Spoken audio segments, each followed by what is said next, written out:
Saint François de Sales. 5e entretien sur le sujet de la générosité. Pour bien entendre que c'est et en quoi consiste cette force et générosité d'esprit que vous me demandez, il faut que je réponde premièrement à une question qui m'a été posée plusieurs fois. Savoir en quoi consiste la parfaite humilité, d'autant que, en résolvant ce point, je me ferai mieux entendre parlant du second, qui est ce que vous désirez savoir maintenant, en quoi consiste cette force et générosité d'esprit qu'il faut avoir pour être fille de la Visitation. L'humilité n'est autre chose qu'une parfaite reconnaissance que nous ne sommes rien qu'un pur néant, et nous fait tenir en cette estime de nous-mêmes. Ce que pour mieux entendre, il faut que nous sachions qu'il y a en nous deux sortes de biens, les uns qui sont en nous et de nous, et les autres qui sont en nous mais non pas de nous. Quand je dis que nous avons des biens qui sont de nous, je ne veux pas dire qu'ils ne viennent de Dieu et que nous les ayons de nous-mêmes, car en vérité, de nous-mêmes, nous n'avons autre chose que la misère et le néant. Mais je veux dire que ce sont des biens que Dieu a tellement mis en nous qu'ils semblent être de nous, et ces biens sont la santé, les richesses, les sciences que nous avons acquises, la beauté et semblables choses. Or, l'humilité nous empêche de nous glorifier et estimer à cause de ces biens, d'autant qu'elle ne fait non plus d'état de tous ces biens que nous venons de nommer que d'un néant et d'un rien. Et en effet, cela se doit par raison, n'étant point des biens stables et qui nous rendent plus agréables à Dieu, mais muables et sujets à la fortune. Et qu'il ne soit ainsi, y a-t-il rien de moins assuré que les richesses qui dépendent du temps et des saisons? La beauté se ternit en moins de rien. Il ne faut qu'une dartre sur le visage pour en ôter l'éclat. Et pour ce qui est des sciences, un petit trouble de cerveau nous fait perdre et oublier tout ce que nous en avions. C'est donc avec très grande raison que l'humilité ne fait point d'état de tous ces biens ici, mais d'autant plus qu'elle nous fait abaisser et humilier par la connaissance et la reconnaissance de ce que nous sommes de nous-mêmes, comme un rien et un néant, par le peu d'estime qu'elle fait de ce qui est en nous et de nous. Elle nous fait estimer grandement d'ailleurs à cause des biens qui sont en nous et non pas de nous, qui sont la foi, l'espérance et le peu d'amour que nous avons, comme aussi une certaine capacité que Dieu nous a donnée de nous unir à lui par le moyen de la grâce, et entre nous autres, de notre vocation, qui nous donne assurance, en tant que nous la pouvons avoir en cette vie, de la possession de la gloire et félicité éternelle. Et cette estime que fait l'humilité de tous ces biens ici, à savoir la foi, l'espérance et la charité, est le fondement de la générosité d'esprit. Voyez-vous, ces premiers biens, dont nous avons parlé, appartiennent à l'humilité pour son exercice, et ces seconds à la générosité. L'humilité croit de ne pouvoir rien, eu à égard à la connaissance de notre pauvreté et faiblesse, en tant que de nous-mêmes, et au contraire, la générosité nous fait dire avec saint Paul « Je puis tout en celui qui me conforte ». L'humilité nous fait défier de nous-mêmes, et la générosité nous fait confier en Dieu. Voyez-vous, ces deux vertus d'humilité et de générosité sont tellement jointes et unies l'une avec l'autre qu'elles ne sont jamais ni ne peuvent être séparées. Il y en a qui s'amusent à certaines fausses et niaises d'humilité qui les empêchent de ne regarder rien en eux qui soit bon. Ils ont grand tort, car les biens que Dieu met en nous veulent être reconnus, estimés et grandement honorés, et non pas tenus au même rang de la basse estime que nous devons faire de ceux qui sont en nous et qui sont de nous. Non seulement les vrais chrétiens ont reconnu qu'il fallait regarder ces deux sortes de biens qui sont en nous, les uns pour nous humilier et les autres pour glorifier la divine bonté qui nous les a donnés, mais aussi les philosophes, car cette parole qu'ils disent « Connais-toi toi-même » se doit entendre de non seulement reconnaître notre misère, mais aussi reconnaître l'excellence et la dignité de nos âmes, qui sont capables d'être unies à la divinité par la divine bonté, qui a mis en nous un certain instinct qui nous fait toujours tendre et prétendre à cette union en laquelle consiste tout notre bonheur. L'humilité qui ne produit point la générosité est fausse. Après qu'elle a dit « Je ne puis rien, je ne suis rien qu'un pur néant », elle cède la place à la générosité qui dit « Il n'y a ni peut avoir rien que je ne puisse, d'autant que je mets toute ma confiance en Dieu qui peut tout. » Et dessus cette confiance, elle entreprend courageusement de faire tout ce qu'on lui commande ou conseille, pour difficile qu'il soit. Et je peux vous assurer que, comme elle ne juge pas même que faire des miracles lui soit impossible, lui étant commandé, si elle se met en la pratique en simplicité de cœur, Dieu en fera, plutôt que de manquer de lui donner le pouvoir d'accomplir son entreprise, vu que ce n'est point par la confiance qu'elle a en ses propres forces qu'elle l'entreprend, mais fondée sur l'estime qu'elle fait des dons que Dieu lui a faits. Elle fait ce discours en elle-même. Si Dieu m'a appelée à un état de perfection si haut qu'il n'y en a point de plus relevé en cette vie, qu'est-ce qui me pourra empêcher d'y parvenir, puisque je suis très assurée que celui qui a commencé l'œuvre de ma création et de ma perfection la perfera.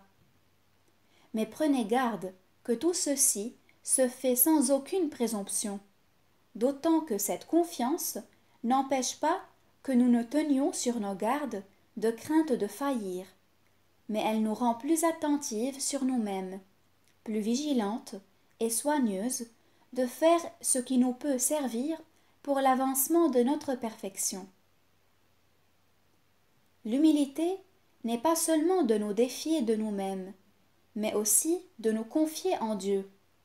La défiance de nous et de nos propres forces produit la confiance en Dieu, et de cette confiance naît la générosité d'esprit dont nous parlons. La très sainte Vierge Notre-Dame nous a montré un exemple de ceci très remarquable lorsqu'elle prononça ces mots. « Voici la servante du Seigneur, me soit fait selon votre parole. » En ce qu'elle dit qu'elle est servante du Seigneur, elle fait un acte d'humilité le plus grand qu'il se pût jamais faire, d'autant qu'elle oppose aux louanges que l'ange lui donne qu'elle sera mère de Dieu, que l'enfant qui sortira de ses entrailles sera appelé le Fils du Très-Haut, dignité plus grande que l'on n'eût pu jamais imaginer. Elle oppose, dis-je, à toutes ces louanges et grandeurs sa bassesse et son indignité, disant qu'elle est servante du Seigneur. Mais prenez garde que dès qu'elle a rendu le devoir à l'humilité, elle fait une pratique de générosité très excellente, disant « Me soit fait selon ta parole ». Il est vrai, voulait-elle dire, que je ne suis nullement capable de cette grâce, eu égard à ce que je suis de moi-même, mais en tant que ce qui est de bon en moi est de Dieu, et que ce que vous me dites est sa très sainte volonté. Je crois qu'il se peut et qu'il se fera. Et partant, sans aucun doute, elle dit « Me soit fait ainsi que vous dites ». Il se fait fort peu d'actes de vraie contrition, d'autant qu'après s'être humilié et confondu devant la justice et la divinité de sa majesté, en considération de nos grandes infidélités, nous n'en venons pas à faire cet acte de confiance, nous relevant le courage par une assurance que nous devons avoir, que la divine bonté nous donnera sa grâce pour désormais être fidèles et correspondre parfaitement à son amour. Après cet acte de confiance, se devrait immédiatement faire celui de générosité, disant, puisque je suis très assuré que la grâce de Dieu ne me manquera point, je veux encore croire qu'il ne permettra pas que je manque à correspondre à sa grâce. Car l'on peut faire cette réplique. Si je manque à la grâce, elle me manquera. Il est vrai. Mais, si c'est ainsi, qui pourra m'assurer que je ne manquerai point à la grâce désormais, puisque je lui ai manqué tant de fois par le passé? La générosité fait que l'âme dit hardiment et sans rien craindre. Non, je ne serai plus infidèle à Dieu, parce qu'elle ne sent en son cœur nulle volonté de l'être. Partant, elle entreprend sans rien craindre tout ce qu'elle sait qui la peut rendre plus agréable à Dieu, sans exception d'aucune chose. Et entreprenant tout, elle croit de pouvoir tout, non d'elle-même, mais en Dieu auquel elle jette toute sa confiance, et pour lequel elle fait et entreprend tout ce qu'on lui commande ou conseille. Mais, vous me dites, s'il n'est jamais permis de douter de n'être pas capable de faire les choses qui nous sont commandées. À cela je réponds que la générosité d'esprit ne nous permet jamais de le faire. Mais je désire que vous entendiez ceci, comme j'ai accoutumé de vous dire ordinairement, qu'il faut distinguer la partie supérieure de notre âme d'avec l'inférieure. Ce que je dis donc, que la générosité ne nous permet point de douter, c'est quant à la partie supérieure, car il se pourra bien faire que l'inférieure sera toute pleine de ses doutes et aura beaucoup de peine de recevoir la charge que l'on vous donne. Mais de tout cela, l'âme qui est généreuse s'en moque et n'en fait nul état, mais se met simplement en l'exercice de cette charge, sans dire une seule parole, ni faire nulle action pour témoigner le sentiment qu'elle a de son incapacité. Mais nous autres, nous sommes si aises de témoigner que nous sommes bien humbles et que nous avons une basse estime de nous-mêmes, et semblables choses qui ne sont rien moins que la vraie humilité, qui ne nous permet jamais de résister au jugement de ceux que Dieu nous a donnés pour nous conduire. J'ai mis un exemple qui est à mon sujet et qui est fort remarquable dans le livre de l'introduction. C'est du roi Achaz, lequel étant réduit à une très grande affliction par la rude guerre que lui faisaient deux autres rois, qui avaient assiégé Jérusalem. Dieu commanda au prophète Isaïe de l'aller consoler de sa part, et lui promettre qu'il emporterait la victoire et demeurerait triomphant de ses ennemis. Et Isaïe lui dit que, pour preuve de la vérité de ce qu'il disait, il demanda à Dieu un signe du ciel ou bien en la terre, et qu'il le lui donnerait. Lors, Achaz, se méfiant de la bonté et libéralité de Dieu, il dit « Non, je ne le ferai pas, d'autant que je ne veux pas tenter Dieu. » Mais le misérable ne dit pas cela pour l'honneur qu'il porta à Dieu, car au contraire, il refusait de l'honorer parce que Dieu voulait être glorifié en ce temps-là par des miracles. Et Achaz refusait de lui en demander un qu'il lui avait signifié qu'il désirait de faire. Il offensa Dieu en refusant d'obéir au prophète qui lui avait envoyé pour lui signifier sa volonté. Nous devons donc ne mettre jamais en doute que nous ne puissions faire ce qui nous est commandé, d'autant que ceux qui nous commandent connaissent bien notre capacité. Mais vous me dites que, possible, vous avez beaucoup plus de misère intérieure et de grandes imperfections que vos supérieurs ne connaissent pas, et qu'ils se fondent seulement sur les apparences extérieures par lesquelles vous avez peut-être trompé leur esprit. Je vous dis qu'il ne faut pas toujours croire quand vous dites, poussé peut-être d'un peu de découragement, que vous êtes tant misérable et rempli de tant d'imperfections.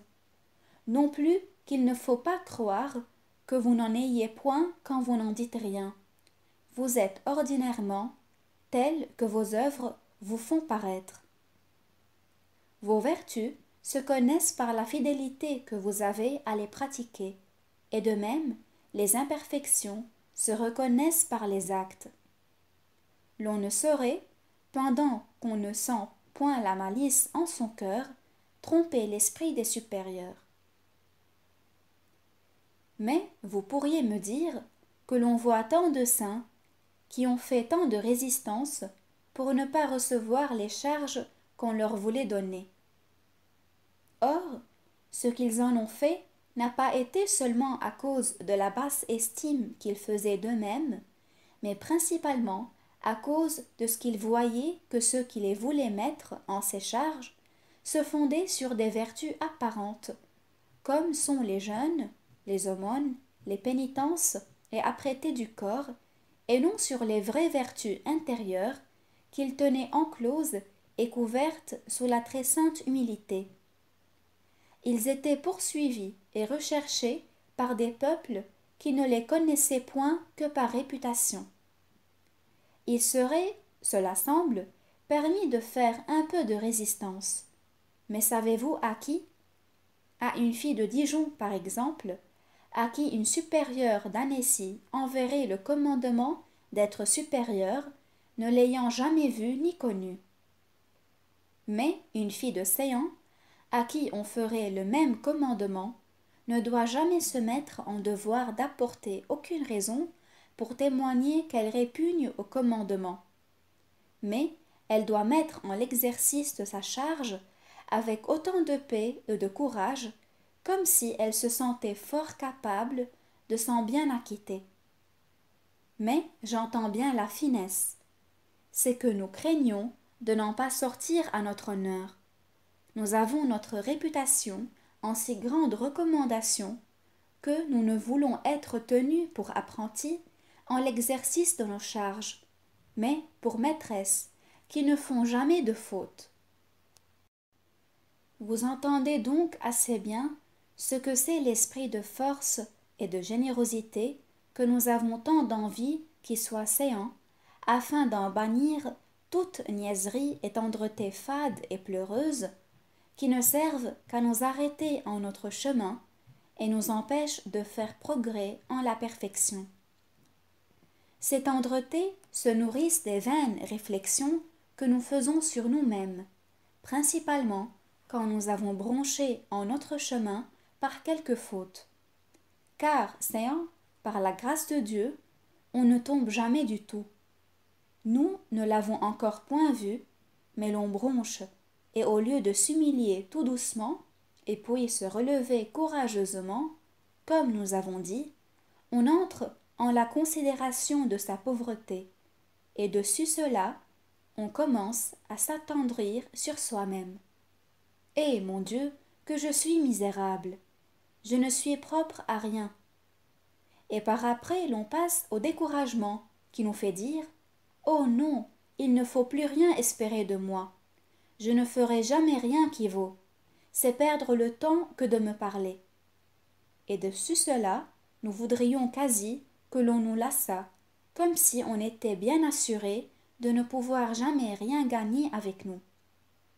Mon Dieu, que toutes ces choses sont éloignées de l'âme qui est généreuse, et qui fait une grande estime, comme nous avons dit, des biens que Dieu a mis en elle.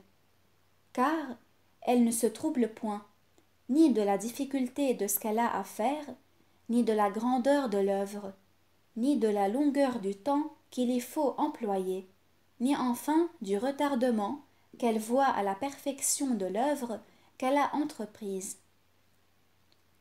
Les filles de la Visitation sont toutes appelées à une grande perfection. Leur entreprise est la plus haute et la plus relevée que l'on saurait penser, d'autant qu'elles n'ont pas seulement prétention de s'unir à la volonté de Dieu, comme doivent avoir tous les chrétiens, mais de plus, elles prétendent de s'unir à ses désirs, voire même à ses intentions. Je dis, avant qu'elles soient presque signifiées. Et s'il se pouvait penser quelque chose de plus parfait, qu'il se pût trouver un degré de plus grande perfection que de se conformer à la volonté de Dieu, à ses désirs, à ses intentions, elles l'entreprendrait sans doute, puisqu'elles ont une vocation qui les oblige à cela. Et partant, la dévotion de séant doit être une dévotion forte et généreuse, comme nous avons dit plusieurs fois. Mais outre ce que nous avons dit de cette générosité, il faut en dire encore ceci, qui est que l'âme qui la possède reçoit également les sécheresses comme les tendretés des consolations, les ennuis intérieurs, les tristesses, les accablements d'esprit, pour grand que tout cela puisse être, comme les ferveurs, les prospérités d'un esprit bien plein de paix et de tranquillité. Et cela parce qu'elle considère que celui qui lui a donné les consolations est celui-là même qui lui envoie les unes et les autres, poussé d'un même amour qu'elle reconnaît être très grand, parce que, en l'affliction intérieure et de l'esprit, il prétend de la tirer à une très grande perfection, qui est l'abnégation de toutes sortes de consolations en cette vie, demeurant très assuré que celui qui l'en prive ici-bas ne l'en privera point éternellement là-haut au ciel. Mais vous me dites que l'on ne peut pas, émis ces grandes ténèbres, faire ces considérations, vu qu'il vous semble que vous ne pouvez pas seulement dire une parole à notre Seigneur. Certes, vous avez raison de dire qu'il vous semble, d'autant qu'en vérité cela n'est pas. Le Sacré Concile de Trente a déterminé cela, et nous sommes obligés de croire que Dieu et sa grâce ne nous abandonnent jamais, en telle sorte que nous ne puissions recourir à sa bonté et protester que, contre tout trouble de notre âme, nous voulons être tout à lui, et que nous ne le voulons point offenser. Mais remarquez que tout ceci se fait en la suprême partie de notre âme, et parce que notre partie inférieure n'en aperçoit rien et demeure toujours en sa peine. C'est cela qui nous trouble et qui nous fait estimer bien misérables. Et sur cela, nous commençons à nous attendrir dessus nous-mêmes, comme si c'était une chose bien digne de compassion que de nous voir sans consolation. Et, pour Dieu, considérons que notre Seigneur et notre Maître a bien voulu être exercé par des ennuis intérieurs, mais d'une façon incomparable. Écoutez ces paroles qu'il dit sur la croix. « Mon Dieu, pourquoi m'avez-vous abandonné ?» Il était réduit à l'extrémité, car il n'y avait que de la fine pointe de son esprit qui ne fût accablé de langueur. Aussi parla-t-il langoureusement. Mais remarquez qu'il se prend à parler à Dieu, pour nous montrer qu'il ne nous serait pas impossible de le faire. Vous voulez savoir ce qui est mieux en ce temps-là, de parler à Dieu de notre peine et de notre misère, ou bien de lui parler de quelque autre chose?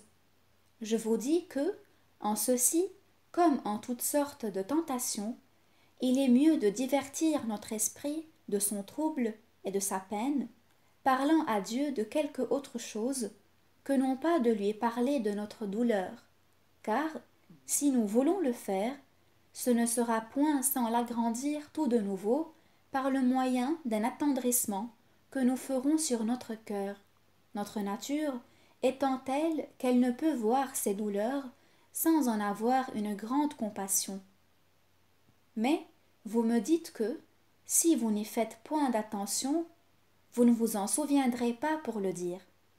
Et qu'importe, nous sommes certes comme les enfants, qui sont si aises d'aller dire à leur mère qu'ils ont été piqués d'une abeille, afin que la mère les plaigne et souffle sur le mal qui est déjà guéri.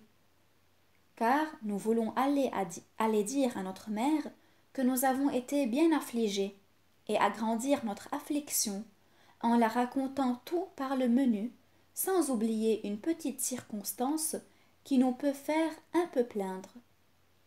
Or, ne voilà pas des enfances très grandes? Si nous avons commis quelque infidélité, bon de le dire. Si nous avons été fidèles, il le faut aussi dire, mais courtement, sans exagérer ni l'un ni l'autre, car il faut tout dire à ceux qui ont la charge de nos âmes. Vous dites à cette heure que lorsque vous avez eu quelque grand sentiment de colère, ou bien quelque autre sorte de tentation, qu'il vous vient toujours du scrupule si vous ne vous confessez pas. Il le faut faire en votre revue, mais non pas par manière de confession, mais pour tirer instruction comme l'on s'y doit comporter.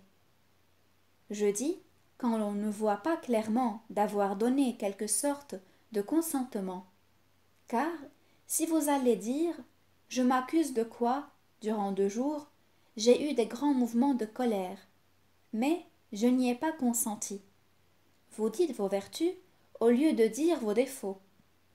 Mais il me vient en doute que je n'y ai fait quelque faute. Il faut regarder mûrement si ce doute a quelque fondement. Peut-être, environ un quart d'heure, durant ces 2 jours, vous avez été un peu négligente à vous divertir de votre sentiment. Si cela est, dites tout simplement que vous avez été négligente durant un quart d'heure à vous divertir d'un mouvement de colère que vous avez eu, sans ajouter que la tentation a duré 2 jours, si ce n'est que vous le vouliez dire, ou pour tirer de l'instruction de votre confesseur, ou bien pour ce qui est de vos revues. Et alors, il est très bon de le dire. Mais pour les confessions ordinaires, il serait mieux de n'en point parler, puisque vous ne le faites que pour vous satisfaire. Et si bien, il vous en vient un peu de peine, en ne le faisant pas, il faut souffrir comme une autre à laquelle vous ne pourriez pas mettre remède. Vive Jésus, la glorieuse Vierge Notre-Dame et le glorieux Saint Joseph.